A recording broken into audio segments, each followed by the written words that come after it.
Tita Gloria for many years on TV.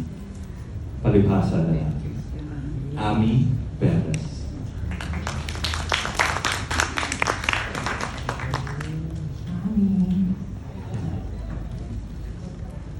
Sabihin niya, Amelia, kailangan ba talaga ito? Yes, Mami, kailangan.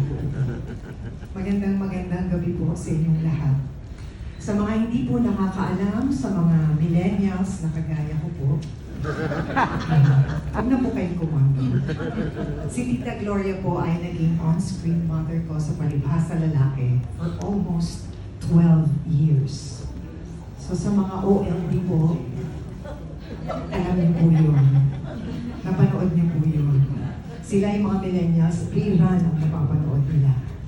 Siya po ang aking Mommy Minerva. At ako po ang kanyang bunsong anak na si Amelia. Dapat po ganun ka-soft pag sinabi niya, Amelia. Pakiulit po, sabay-sabay po tayo. Ang tugon, Amelia. Isa po akong baguhang artista noon. 17 years old. Mahiyain. At ni minsan, hindi ko po naramdaman kay Mommy na star ako. Si Gloria Romero ako. At sino kang bagong artista? Hindi po niya yun pinaramdam sa akin. Pantay-pantay po ang pagtingin at pagtrato niya sa aming lahat. I remember the first few days ng aming taping, she would arrive like 1 hour before naming lahat. And everyone would joke around na pag may nalilate, ang sasabihin namin, lagot kayo, nandyan na si Mami Minerva at dala pa niya ang generator. Ganun po siya kaaga. Nakasuot na rin ang duster na kung anong karakter ni Minerva at suot ang kanyang alpombra na tsinelas. Higit sa lahat, nakaayos na po ang hair ni Mami. Naka-blower na po yun at alam niyo naman yung pagka-hold ng hair niya dito, kailangan pantay po yun. O diba, napaka-professional talaga ng mami ko. At pag nagtawag na ng reading, siya pa din ang unang makakarating sa set. Sabay tatawagin niya ako with this kind of tone.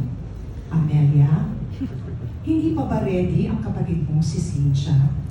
Sasagot naman ako, wala pa mami, nagkikilay pa po siya. Magsasmile lang si Tita Glo at mag-aantay sa aming dining table.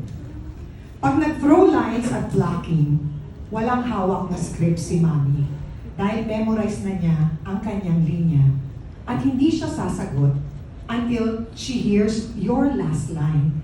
Kahit na linya mo pa, memorize din niya. Ganun po kahusay at kagaling si Mami Minerva ko.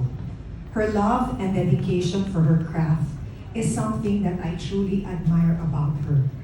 Napakarami ko pong natutunan sa kanya.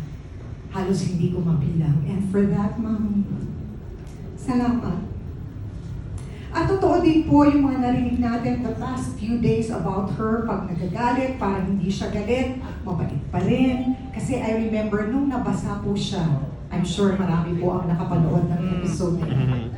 Accidentally, nabasa po siya ni Joey Marquez at ni Richard Gomez sa taping namin.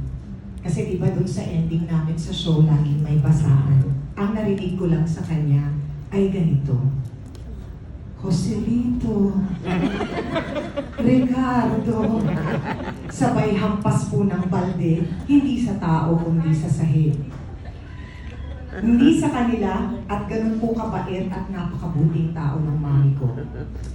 And when our show ended, nagtatawagan pa rin po kami paminsan-minsan. Pag naaalala ko yung birthday niya, pero mas naaalala po niya yung birthday ko, sa totoo lang. She would always ask me about my work. Sasabihin niya, Iha, kamusta?